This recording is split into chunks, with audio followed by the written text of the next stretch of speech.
ter esse momento mais à vontade aqui. Eu queria agradecer ao Flive por dar essa oportunidade mais uma vez de participar desse evento. Eu tenho o grande prazer sempre, todos os últimos 3 anos, contando com esse ano, né? Esse e os outros 2 anos anteriores, eu estive ajudando o pessoal da organização do Flive, ajudando todo mundo. E é sempre um grande prazer vir para cá. A gente é muito bem recebido, a gente gosta muito das pessoas da cidade, as pessoas são agradáveis, bonitas, receptivas e tudo.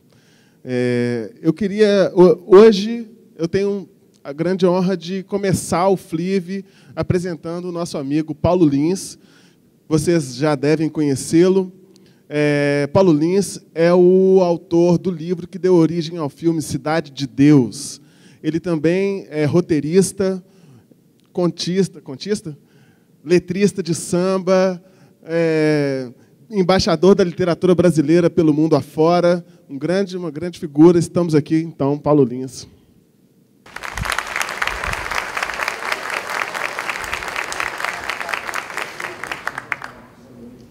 Boa noite, prazer estar aqui. E eu estou muito feliz pelo convite. Adorei a cidade, as pessoas que me receberam, todas as pessoas que me receberam muito bem. Um carinho muito grande.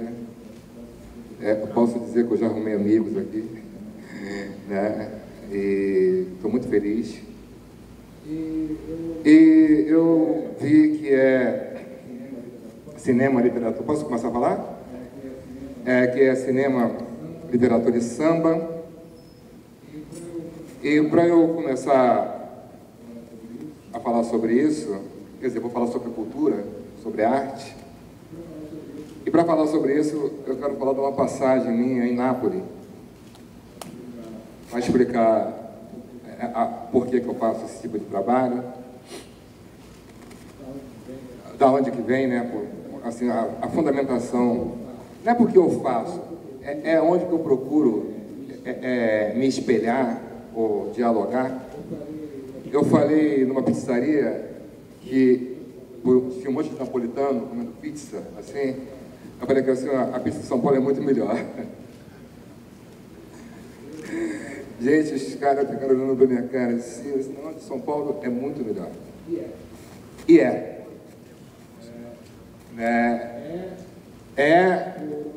por uma questão de guerra, de uma questão de êxodo, de fugir, de atravessar o oceano e vir se estabelecer forçadamente em um outro continente. E o que une essas pessoas, quando esses grupos que são aí mudou, que são, de uma certa forma, grupos de pessoas humanas que são sacrificadas, né? O pessoal que veio para o Brasil, os imigrantes, fugindo da guerra. E a forma de se estabelecer enquanto povo, enquanto nação, é pela cultura. E a cultura envolve também culinária, né? E é muito importante você comer aquilo que a sua avó fez para você comer. Então, em São Paulo, eu fiz uma pesquisa agora, os relatos. Não fiz uma pesquisa não, li uma pesquisa. E os italianos, as mamas italianas faziam as pizzas, reuniam a família toda, numa situação de degredo. A mesma coisa foi com o negro, em situação de escravo. A Umbanda, o samba, a música popular brasileira é resultado também da cultura como arma de guerra. A cultura como a principal coisa de nossa vida. Porque nada mais importante do que a cultura na vida do ser humano. Né? Porque o que marca a gente no mundo, enquanto animal, é comer, beber e dormir. Isso que a gente precisa. O resto é ficção. O resto é ficção. Você só precisa de comer, beber e dormir. Mais nada para viver. É assim um gato, o garrapato, o leão, todos os animais. Tudo que existe, inclusive isso aqui, até a própria ciência, é ficção. É tudo inventado pelo ser humano. Né? Esse diabo que a gente tem de raciocínio. Aí, tudo é ficção. E dentro dessa ficção, as coisas mais importantes é a cultura e a religião. A religião para o bem e para o mal. Né? Porque pode salvar um grupo étnico, né? Um povo pode salvar, e ao mesmo tempo pode querer sacrificar outro povo para que tenha o mesmo Deus que você tem. Isso aconteceu com o cristianismo, aconteceu com o judaísmo, aconteceu com isso, toda religião é assim. Mas ao mesmo tempo, quando você é degradado, que foi o caso do negro no Rio de Janeiro, na Bahia, a Umbanda e o Candomblé foi uma arma de luta. Funciona mais do que uma golpe de capoeira. Funciona, porque você vai se unir, você vai ter a esperança e a fé, o carinho, a bondade de quem acredita no mesmo Deus. Isso é religião. E a arte só para o bem. Né? Porque tudo é mutável na nossa vida. A gente vai vendo as coisas, né? Como são substituídas, assim, uma coisa vai substituindo a outra. Por exemplo, o carro substituiu a carroça, né? A metralhadora substituiu o arco e a flecha, o tacape, né? O canhão substituiu a catapulta, a casa substituiu a oca, a caverna, mas a Ilíada não substituiu a Odisseia. Não vai substituir. Assim como Grande Sertão Veredas não vai substituir Macunaíma. A arte vai estar lá, uma a cada uma, no seu ponto, e todas têm a sua importância no coração de quem se emocionou com aquilo. Não falo nem entender, mas se você teve a capacidade de se emocionar com uma obra de arte, aquela obra de arte vai estar no seu coração para sempre. São como as pessoas. Então, eu quando vou pensar em arte, eu penso desse jeito. É muita pretensão? Talvez seja, mas é assim que deve ser. Né? Aí, o Desde que Samba é Samba foi um livro que eu fiz sobre a primeira escola de samba do Rio de Janeiro, um grupo de artistas que se reuniram já num país cosmopolita, e no século XIX para cá, chegavam 50 mil portugueses por ano no Rio de Janeiro, que foram formando a Zona Norte. E esses portugueses foram se espalhando pelo Brasil. Né? Já vinha o pessoal do pós-guerra, que foi invadindo o Brasil, no modo geral. Então, essa cultura, já tinha uma cultura francesa no Rio de Janeiro. Você vê que hoje, até hoje lá, o Teatro Municipal, as coisas são tudo do modelo francês, da reforma do prefeito Pereira Passos. Tem essa formação. O Rio como cidade cosmopolita, recebendo várias culturas, e o samba nasce ali, né, por artistas que sabiam o que estava fazendo. Gilmar Silva tinha uma ligação com Mário de Andrade, tinha uma ligação com Drummond, Francisco Alves, já estava, o teatro de revista já estava super avançado, Quero te fazer uma pergunta. Aproveitando, porque você começou a falar sobre o Deixa que Samba é Samba, emendando com o que você estava falando antes. E eu já queria aproveitar essa deixa para você fazer uma rápida apresentação sobre o livro. O que é o romance? Você fala que o samba nasceu como uma arte de vanguarda. Então, você fala assim, esse é o livro emocional que eu comecei a escrever antes da Cidade de Deus. Foi quando eu li que tinha um bar lá, estava falando com ele. Eu morava no Estácio. Então, aos 7, 8 anos, você começa a sair de casa para comprar pão, ir na padaria, as primeiras que a mãe fica olhando no portão. Vai lá na padaria, aí você vai nessa rua, todo feliz e tal, está começando a sair de casa para poder andar na rua. Mas tinha um bar na esquina que não podia parar, não podia aceitar bala de ninguém, nem podia olhar para dentro do bar. E eu passava ali, né, de tamanco, aquela coisa portuguesa, negra, do Rio de Janeiro, de tamanquinho, a gente andava de tamanco, magrinho correndo, eu olhava e falava, gente, o negócio era quente, mas tinha um bar que era isso. Eu vim saber quem estava ali naquela época, era Nelson Cavaquinho, o Cartola, o próprio Mel Silva, Carlos de Cachaça, tudo ali. E realmente era um bandido, né? Realmente não pode. Nelson Cavaquinho era policial, era tudo marginal porque o samba ainda era. O Ismael foi preso. O Ismael deu 2 tiros em um português porque mexeu com a irmã dele. Aí vem o modernismo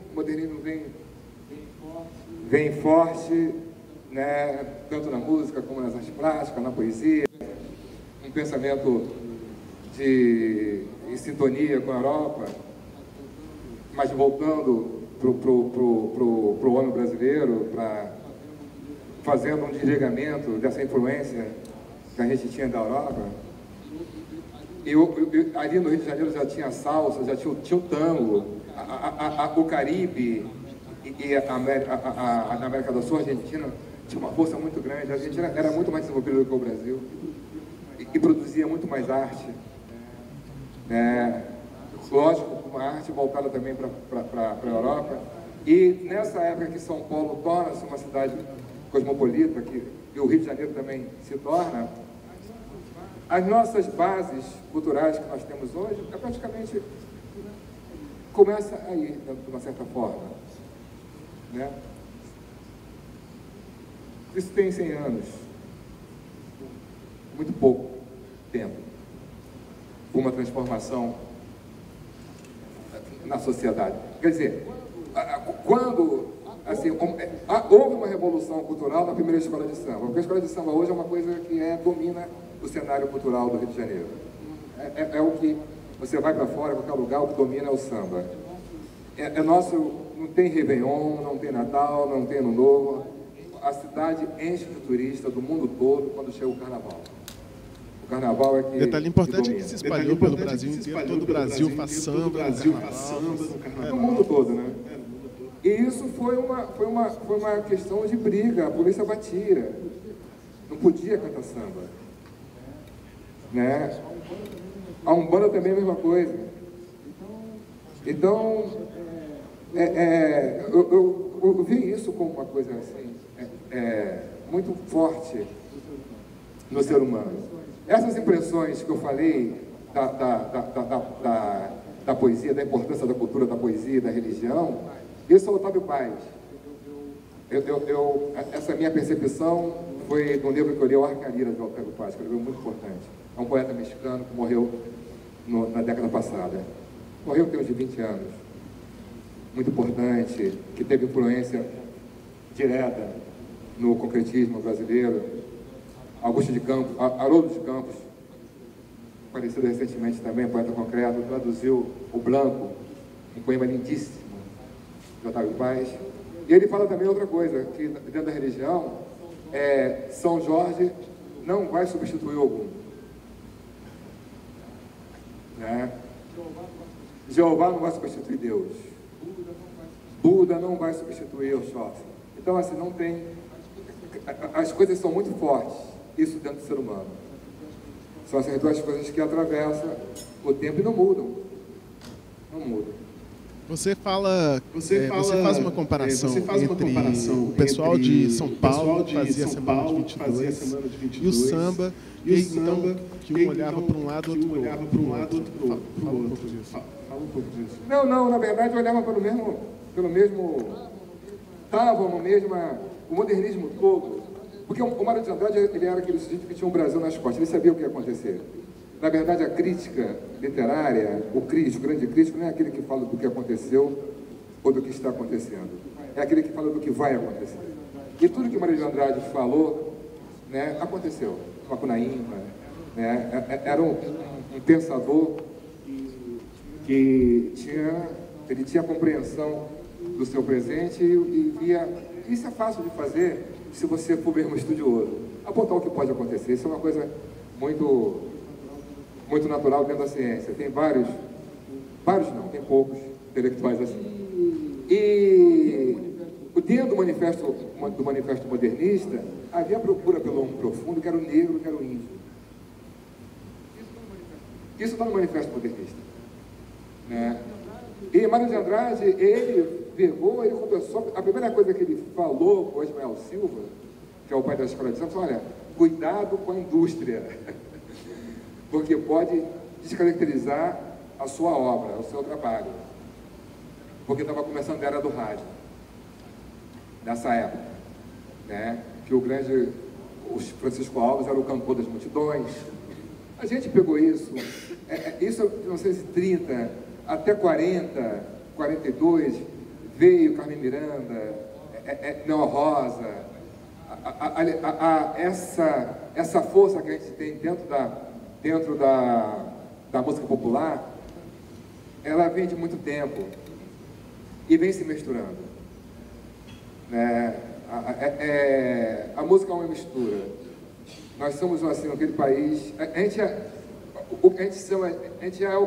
Nós somos um país pós-moderno, vamos chamar assim, porque já somos um país miscigenado, produto, né, subproduto de outros países, né? O pessoal do Japão, da China, né, da Itália, os libaneses, os negros, os portugueses, formou uma nova nação, né? A gente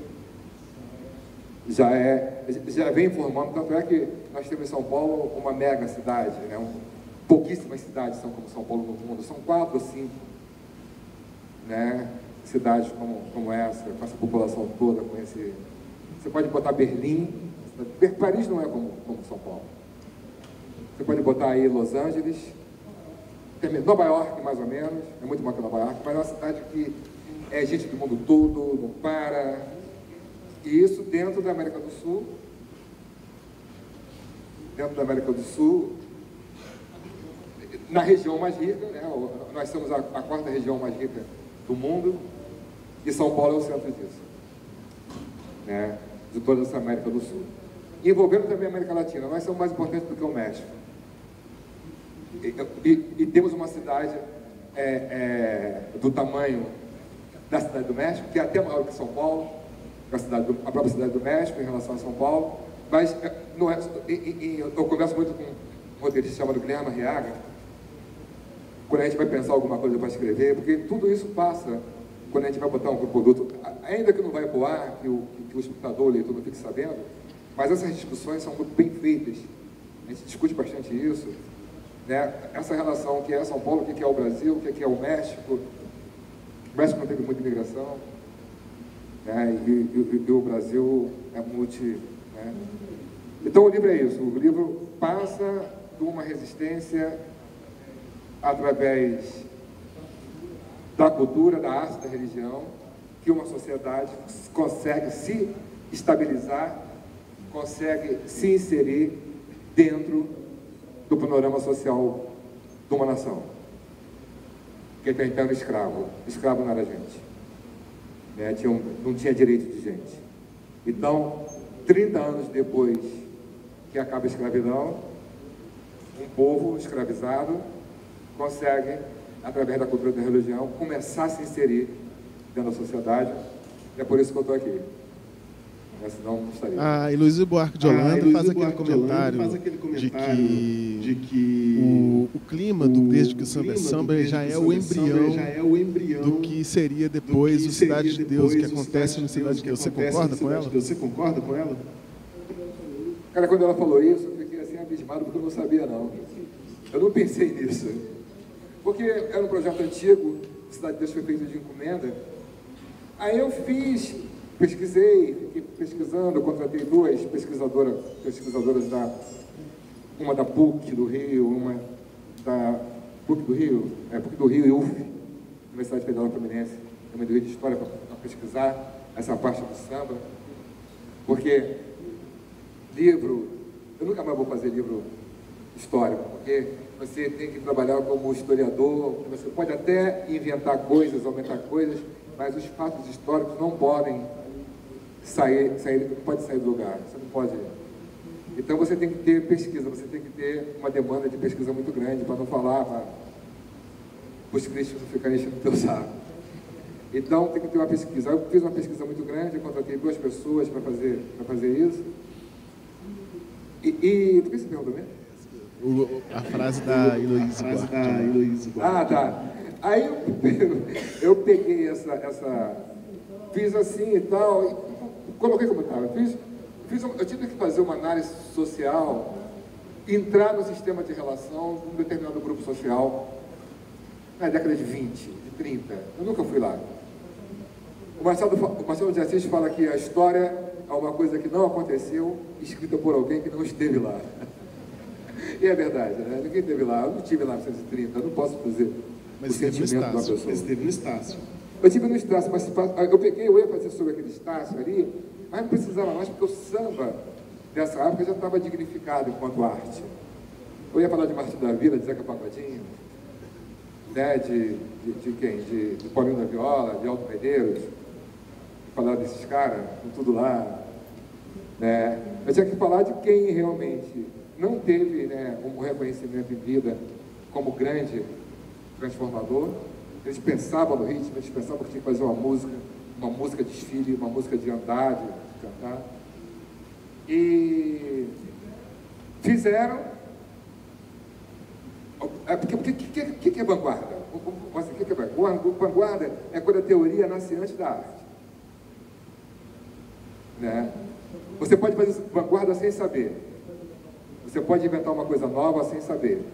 Você vai fazer arte de vanguarda. Mas a vanguarda tradicional foi assim o concretismo, por exemplo. A poesia concreta, o manifesto concretista nasceu antes da poesia, ou nasceu junto ali, partiu um manifesto. Então, é quando você planeja uma teoria para uma arte que você vai fazer. Isso foi o samba. O ritmo, inventaram novos instrumentos, fizeram ensaios, experimentação, né? Colocaram dois andamentos acima, a introdução do surdo como marcação. A cuíca entrou. E o Cartola tinha 17 anos. Imagina o Cartola com 17 anos, que gracinha que deveria ser, né? Tocando violão, né?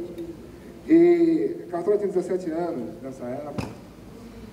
Foi uma coisa assim de vanguarda e isso me motivou. Qual é a grande invenção dessa turma do samba? Que você considera assim a grande inovação? É o fato da música, de você poder, essa coisa que já vinha, tem uma tradição europeia que vem através da procissão. Na procissão você anda e canta. No samba você canta, anda e dança. Você poder dançar. Aí isso vem com o frevo também, né? Em vários lugares, vem com maracatu, vem com todas as regiões do Brasil, mas também vem dessa coisa branca cristã, né? Católica. E você fez um romance histórico que tem todo um clima de um romance. Tem todo o clima, ele traz para quem está vendo todo aquele clima do samba, da vida do malandro. Você acaba se sentindo um pouco malandro. O escritor é malandro para fazer esse livro. Um dia eu estava em Nova York, não, estava em Paris. No dia do casamento do Ronaldinho lá em Paris, que ele casou, foi em Paris. Aí eu estou num hotel assim, sentado, né, lá, acabei do café da manhã. Aí me veio, assim, um cara de moto, na frente do hotel, falou que queria conversar comigo. Aí, quando o cara tirou o capacete, era um sujeito cheio de cicatriz, assim, com a cara e tal. Assim, olha, os caras lá na favela querem conversar contigo. Aí eu falei assim, aonde? Para a favela francesa. Aí eu peguei, entrei na moto, quando eu cheguei, assim, aquele monte de bandido. Os caras achavam que eu era bandido também. Aí, em Nova York foi a mesma coisa. Tudo que é bandido, eu acho que eu sou... Não, assim... quando eu estou ali, por exemplo, aqui assim, você só é artista quando você está fazendo. No momento que você para de fazer, você não é mais artista. O Galder fala isso, eu acredito nisso. Você só é, porque imagina um cara que é historiador, você só é médico quando está operando. Por isso eu odeio essas pessoas que são artistas o tempo todo. Sabe, só artista o tempo todo. Ou então o sujeito que só fala de... Ninguém aguenta o médico que só fala... O cara vai jantar, vai para o churrasco, não, eu operei um cara ontem, tirei o fígado dele e tal. A mesma coisa o artista que vai, sabe, falar de arte o tempo todo. Então, assim, e quando eu estou lá naquele momento, eu tenho que entrar naquele clima e saber o sentimento de cada um. Aí dá até para se tornar um malandro, porque eu, geralmente quando eu faço diálogo, eu leio em voz alta, eu leio antes, eu escrevo e leio. Se não fica bom falado, eu mudo.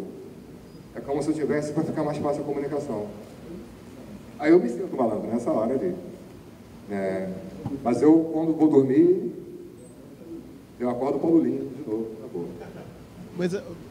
Mas o malandro hoje ele ganhou um status diferente do que era nos anos 30. A gente está falando agora do malandro, que é um malandro que pra gente parece que um personagem romântico, que o Chico Buarque colocou lá, o malandro no chacoalha no trem da Central e tal. E o malandro dos anos 30 já é outra coisa, né?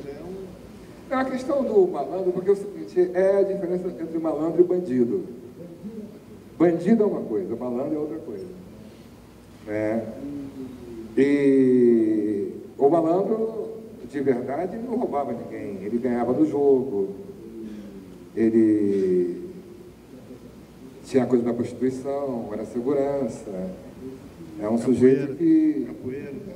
O capoeira já tinha uma coisa de bandido. A capoeira também foi uma arma de guerra. Usavam, a capoeira nunca nasceu como dança, era para brigar mesmo contra a polícia. Era uma coisa assim. Mas essa questão de você pegar e encarar a sociedade, como de ter essa postura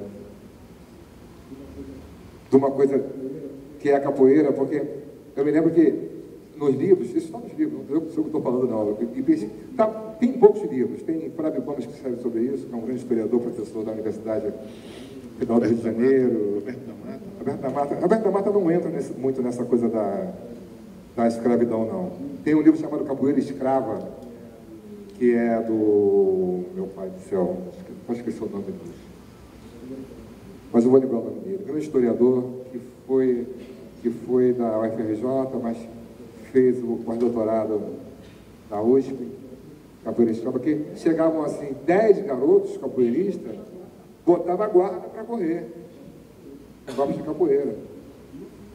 Isso foi verdade. Os capoeiristas eram uma forma de defender da polícia. Quando a polícia chegava nas casas de candomblé ou na reunião de samba, os capoeiristas enfrentavam a polícia. E depois o Estado contratou capoeirista para ser segurança. Isso eram os capoeiras. Então é isso. Então, pode continuar. O Ismael Silva, ele foi uma espécie de personagem que ele tem um papel central no livro, mas a narrativa é sobre um outro cara, que é o Brancura. Eu fiz isso de propósito. Eu vou botar a história... Porque se eu coloco a história só do Ismael, ia ficar uma coisa muito didática. Eu quis fazer uma coisa didática, porque eu dei aula há muito tempo e eu sempre pensei nos alunos. né, nos alunos eu sempre pensei nos alunos de literatura, de sociologia e de antropologia, que é a área de atuação. E o Cidade de Deus também foi feito assim. O Cidade de Deus foi feito dentro do departamento da Unicamp, começou na Unicamp, com aulas Aluá, uma pesquisa universitária. Depois foi para a UERJ, depois para o UPERJ, entrevista, análise de antropólogo, discussão, leitura, seminário. O Cidade de Deus saiu, né? Ele foi pensado para os alunos da Universidade de Antropologia.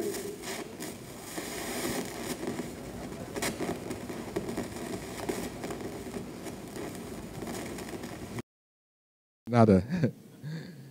Bom, então, eu pensei nisso, né?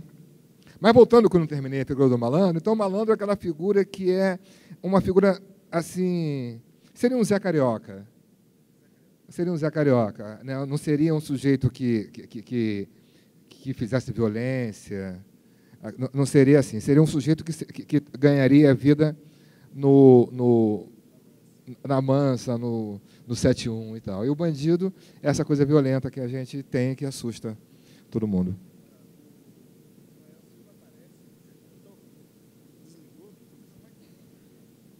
O Ismael Silva aparece como um personagem que vai lá, se encontra com os sambistas, mas também se encontra com os modernistas, com os intelectuais da época.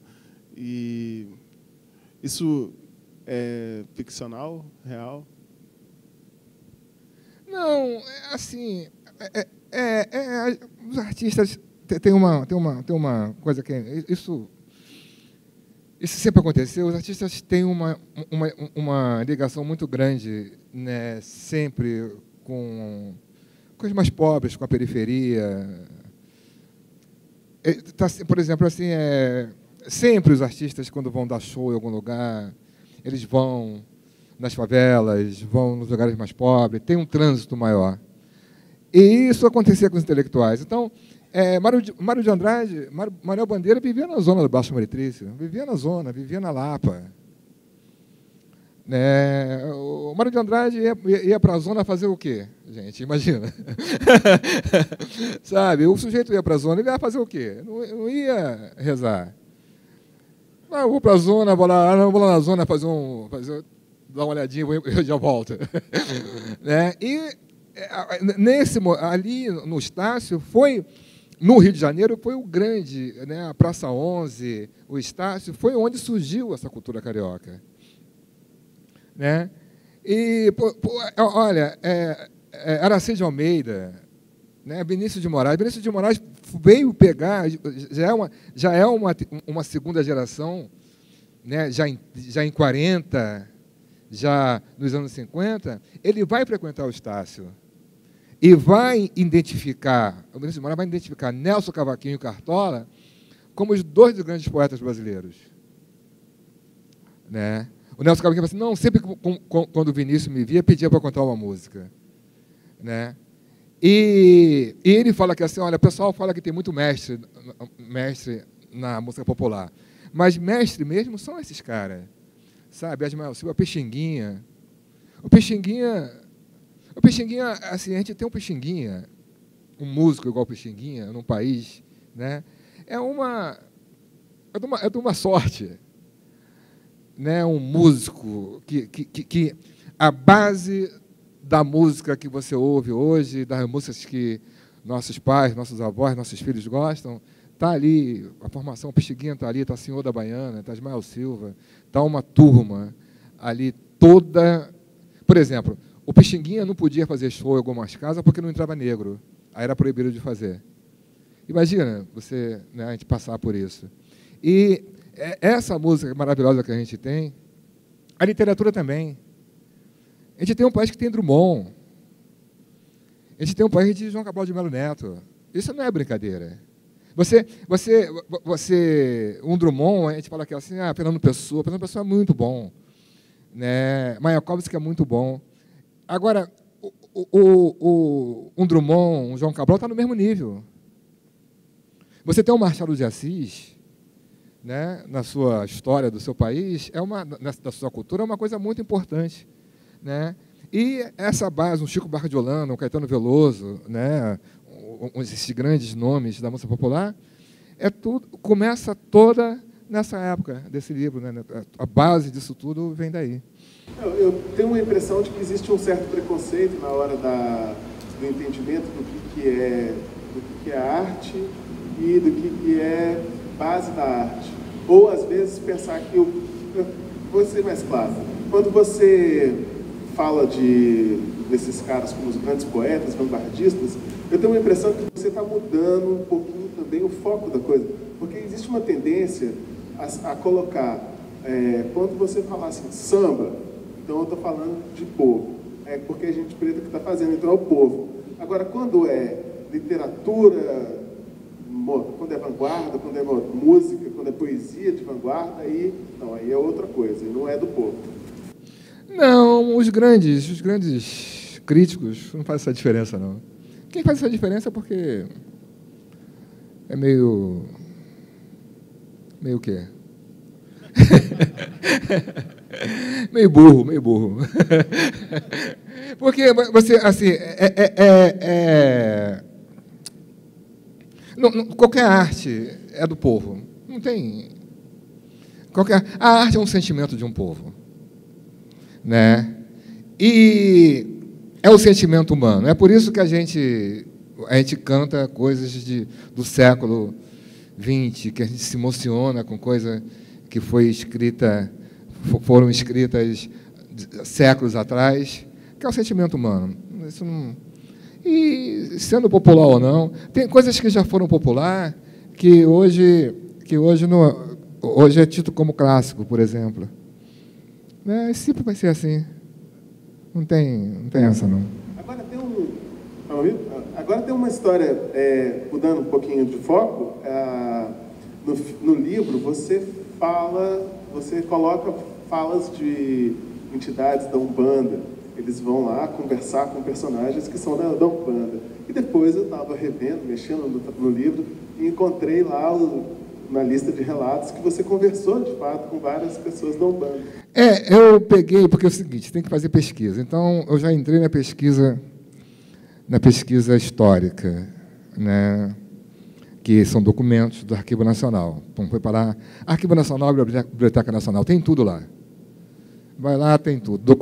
Documentação, arquivo de polícia, falência, está tudo no Arquivo Nacional.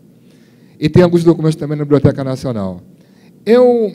Agora, quando eu fui vendo a relação do samba, fui lendo sobre o samba, eu fui vendo que a Umbanda tinha nascido na mesma época, tinha uma relação muito forte. E eu comecei, assim, não, tem que ver isso. Aí eu encontrei Sombrinha, que é do fundo de quintal, ali do Cuido Sombrinha, e do pagode, né, e tal, da música, amigo do Zeca e tal. Você me leva numa macumba boa aí? Aí eu fui no terreiro de Umbanda, numa festa do Zé Pilintra. Quando chego lá, cara, tá o pessoal, tá Alcione, tudo que é sambista. Eu falei, essa relação continua.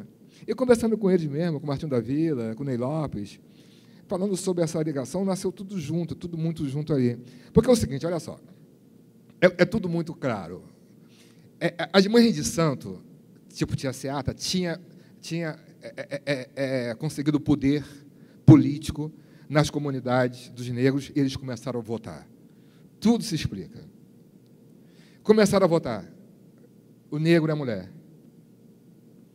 E as mães de santo da religião eram líderes, né, de comunidades. Então, um deputado chamado Nicanor Nascimento conseguiu uma licença para o candomblé funcionar. Mas não podia funcionar nem samba, nem umbanda. Mas, como o pessoal não sabia o que era umbanda, o que era samba, o que era candomblé, tudo funcionava dentro das casas de candomblé. A polícia não batia mais. Então, o samba, a umbanda e o samba nascem tudo junto ali. Então, é uma coisa que vem até hoje. Aí eu fui nessa macumba, no centro lá e tal, e comecei a conversar com as entidades que iam virar personagens. Aí eu passei aí e comecei a entrevistar. Mas como é que foi, como é que era, porque eles eram personagens. Eu estava escrevendo sobre eles. E, por ser religião, por ser uma coisa que contém o espiritismo, eu estava conversando diretamente com as pessoas com quem eu ia escrever. Aí eu passei a frequentar e escrever. E engraçado que na parte histórica, que não entra a religião, muita gente sempre... Não, tem sempre um teórico que fala que poderia ser diferente. Mas na parte da Umbanda ninguém falou. E eu não pesquisei nada, só falei com as entidades. Não teve, porque também tem as correntes, tem os escritos, tem os pensadores da Umbanda, tem os pensadores, as pessoas que escrevem sobre os teóricos, os teólogos que escrevem sobre isso. Ninguém falou nada. E eu conversei diretamente com eles. E o samba estava lá, o pessoal estava lá escrevendo, estava lá fazendo samba e cultuando os orixás, essa coisa toda. A Umbanda é pós-religião, porque ela tem budismo, ela tem espiritismo, ela tem catolicismo e tem um candomblé. É uma religião já... Agora você vê, é uma religião já mestiça. A Silvana Gerra, que ela falou uma coisa importante numa aula, que é uma historiadora, ela falou em mestiçagem cultural. Então, o samba já tem todas essas religiões, a Umbanda. O candomblé não tem secretismo, né? Mas na Umbanda, São Jorge e Ogum é a mesma coisa. O espiritismo de Allan Kardec, o catolicismo, né? Isso já está no Rio de Janeiro, ali, na zona portuária, que era o lugar, né, de comunhão, de fórum das culturas. Paula, eu queria daqui a pouco mudar de assunto, mas eu queria fazer, não estou me resistindo aqui, de fazer uma última perguntinha. Depois o público vai perguntar? Vai. Ah, tá. Tem sobre um personagem que aparece, que é o Zé Felintra. Felintra, não Pelintra.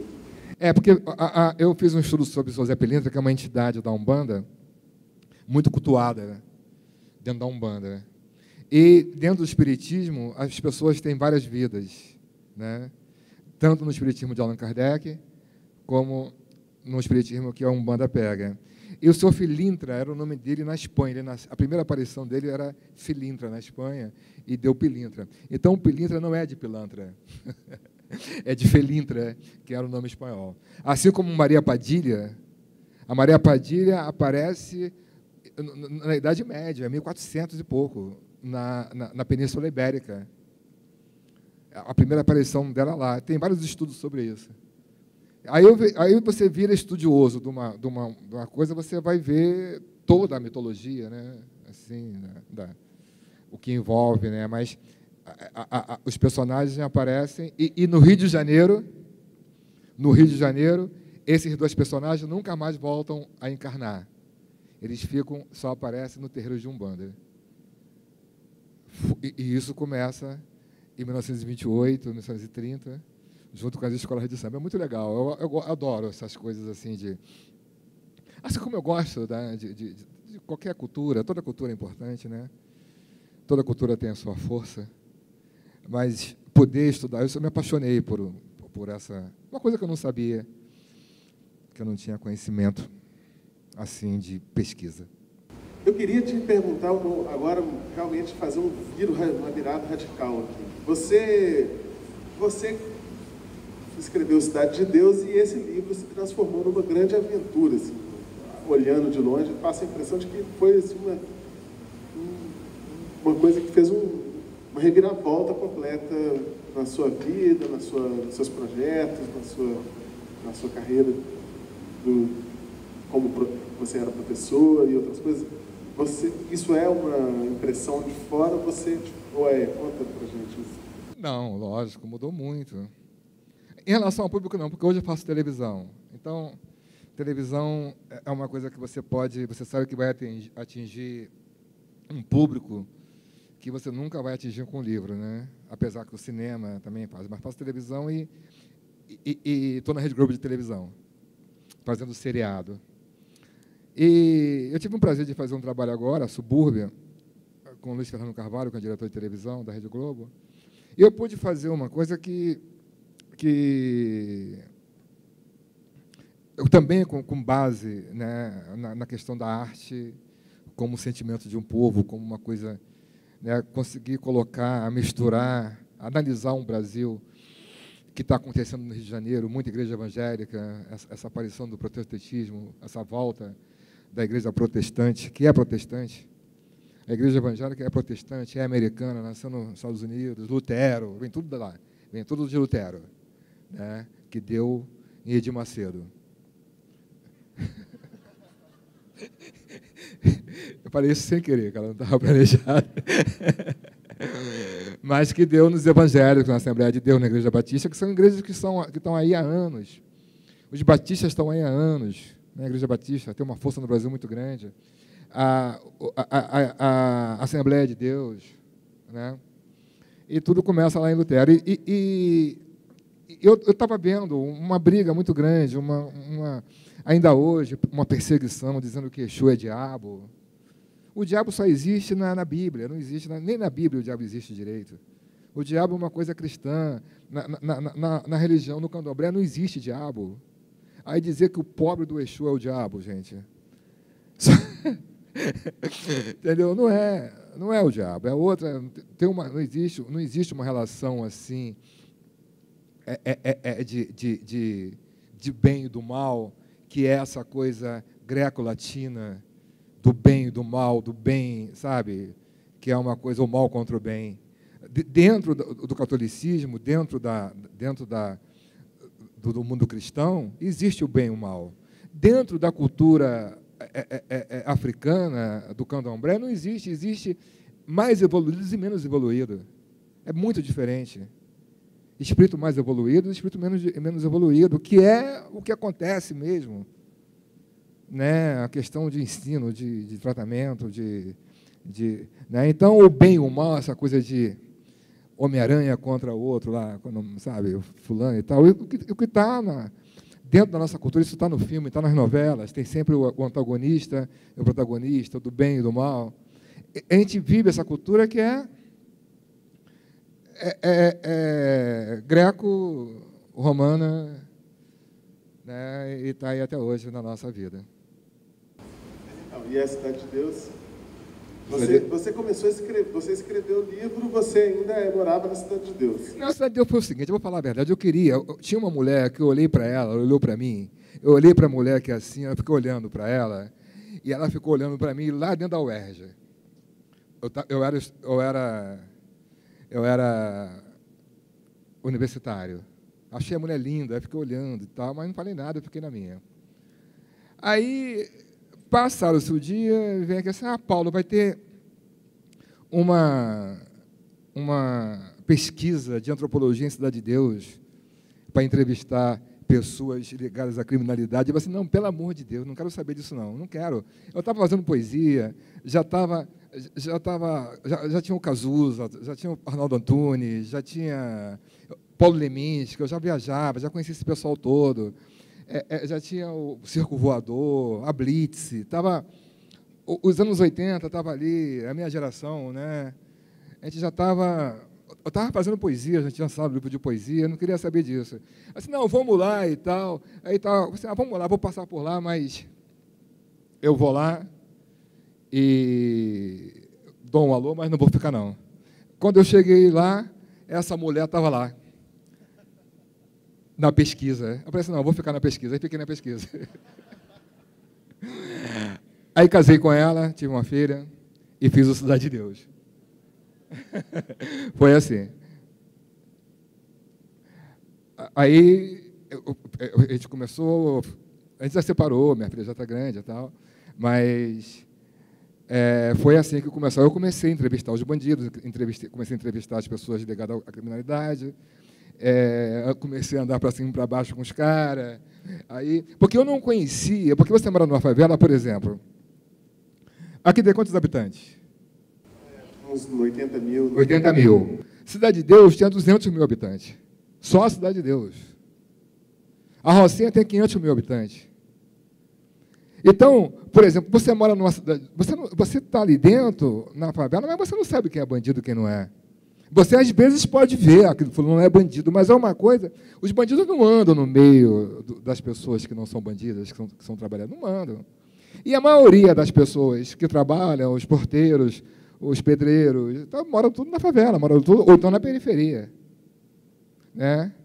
Então, o número de bandidos é muito pequeno. E você acaba não olhando, você não, ainda mais criança, criança você não vai ver. Lógico que às vezes sai um tiroteio pela sua casa, você escuta, mas não é uma coisa que acontece sempre. Muita coisa que acontecia em Cidade de Deus eu só via na televisão. Eu não via, né? É muito grande. E quando eu comecei a fazer a pesquisa como antropólogo, como pesquisador, aí que eu fui conhecer a criminalidade. Que eu fui andar com os bandidos. Aí, pronto, foi aquilo. Eu fiquei ali praticamente 10 anos nessa vida com esses caras. E depois você deu a volta ao mundo aí? Depois porque é o seguinte, eu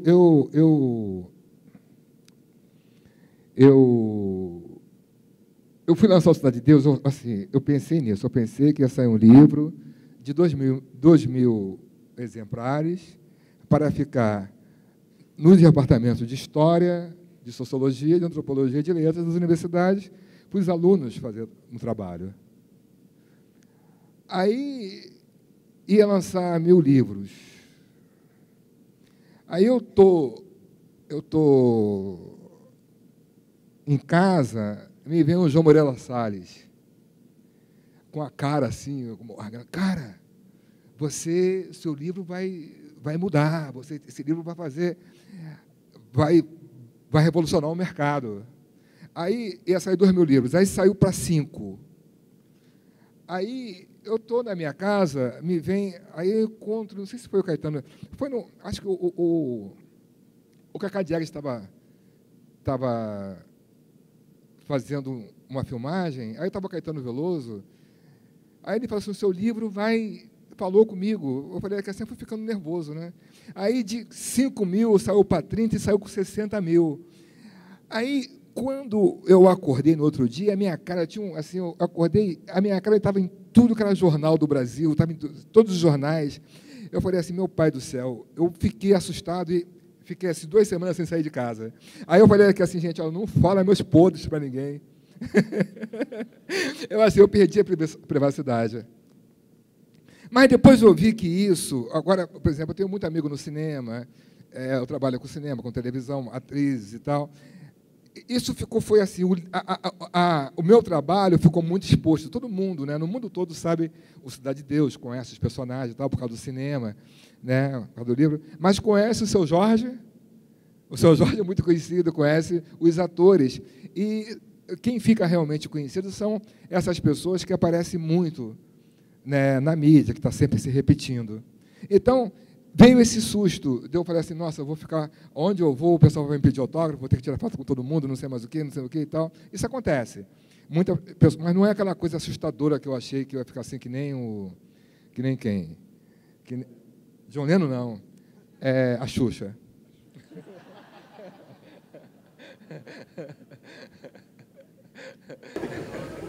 Eu queria ver como o pessoal quer fazer perguntas. Já está todo mundo pronto para perguntar? Vocês não estão cansados, não? Enquanto o microfone vai até ele, eu vou te pedir para falar um pouquinho sobre como é fazer para o cinema, escrever para o cinema. Não, vamos vou pular essa aí. Não vou responder nenhuma das respostas anteriores. Você falou aí de um pouquinho de samba, né? E o livro também que você escreveu, Desde que Samba é Samba, né? Isso. E citou aí mestres Cartola, né? Pixinguinha e outros. A minha pergunta é pessoal, né? Se as rosas, elas falassem, o que elas diriam para o Cartola?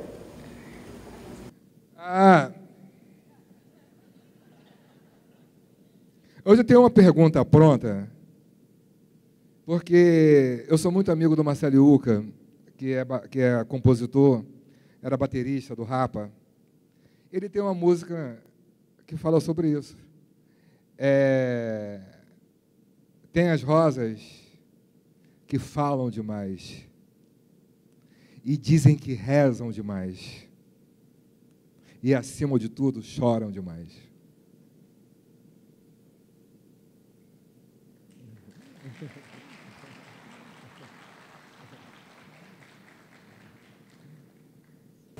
Paulo, Pois eu não. queria que você falasse um pouco mais sobre Cadê você? Ah, tá aí.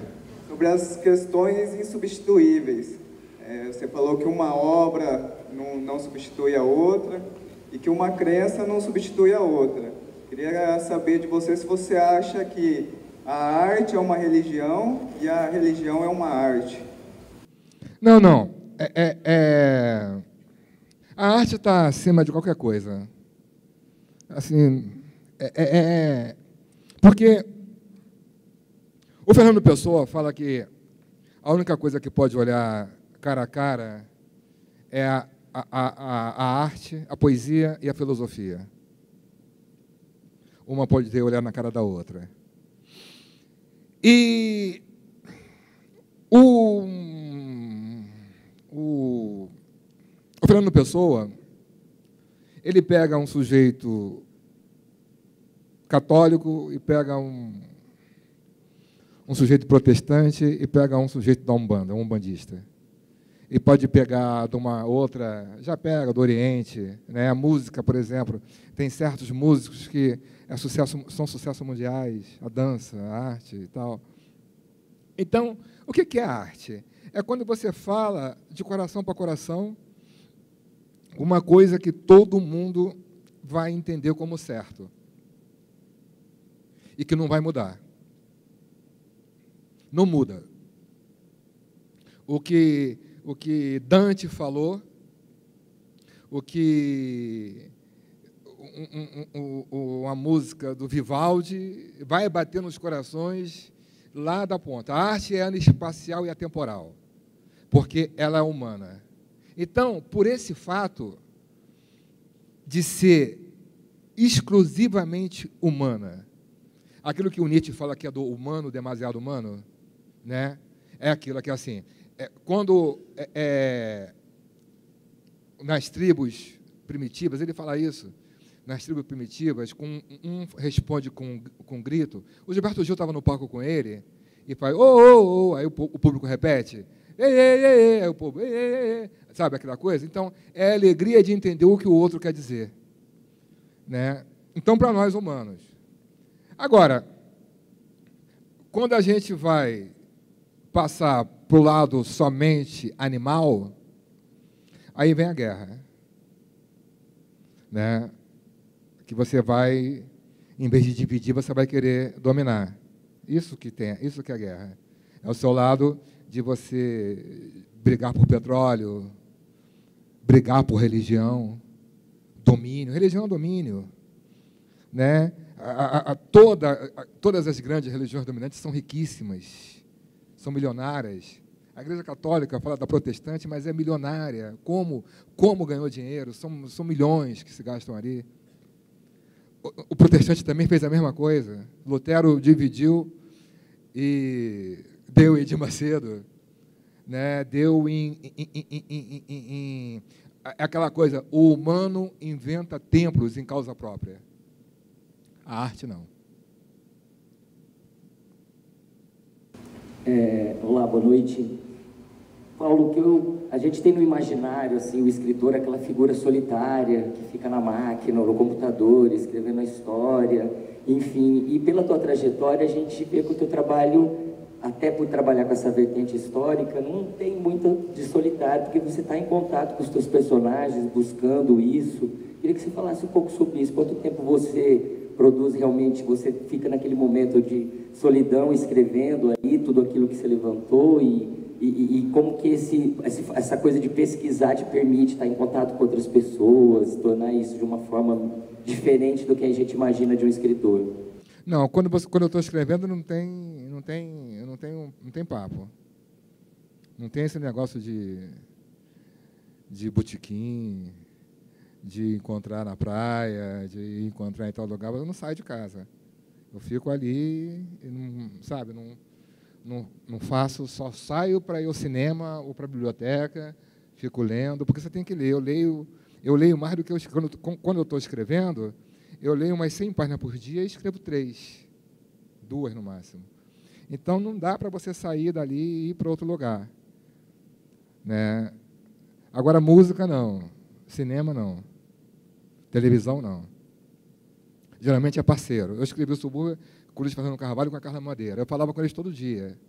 Então, tem parceria. Mas poesia você faz sozinho. Romance você faz sozinho.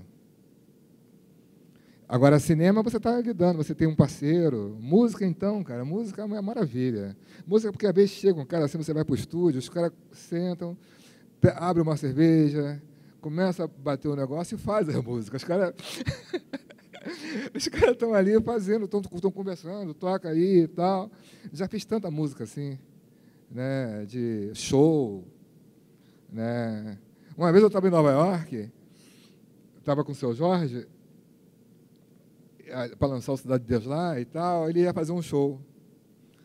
Aí, aí tinha só eu e ele e mais um percussionista para fazer o show. Aí começou o ensaio, eu comecei a bater, ele disse, Paulo, entra aí também. Aí eu fui lá. Aí a gente chamou pedimos uma pizza. Isso em Nova York. Pedimos uma pizza, me veio um cara entregar a pizza, o cara vem de patins, com cabelo até aqui embaixo, assim, com óculos escuro, assim, entregar a pizza. Aí quando ele viu assim, a gente, falou assim, poxa, posso voltar? Assim, pode. Tal. Ele voltou com pistão e fez o show. Então, assim, isso, né, e fizemos um showzinho, tocou e tal, tocou depois. Agora, literatura não tem essa, não. Literatura, romance, você não pode, sabe, tem que se forcar.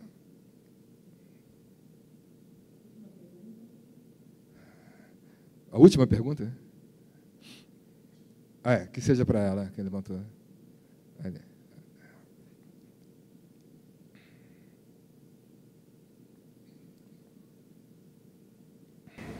Há uma tendência agora de trocar favela por comunidade.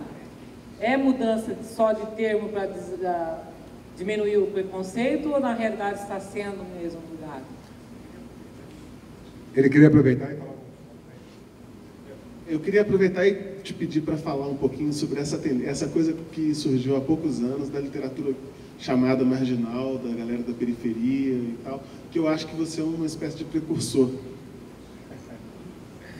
Bom, assim, sempre tem, a comunidade já vem, esse termo já vem sendo usado há mais de 20 anos, né? E é uma forma de diminuir realmente o preconceito, a forma de dignificar, é uma forma de não falar favela, que eu não sou favelado, que fulano é favelado, porque favelado virou xingamento. Se você falar que assim, fulano é favelado, é porque você está xingando o cara, né? Então, é uma forma de amenizar o preconceito. O que você perguntou? É uma coisa que... É um projeto que a literatura sempre existiu na periferia, né? A arte sempre existiu. Agora, não existe escritor sem livros. É impossível você tocar piano sem ter ouvido piano, né? Então,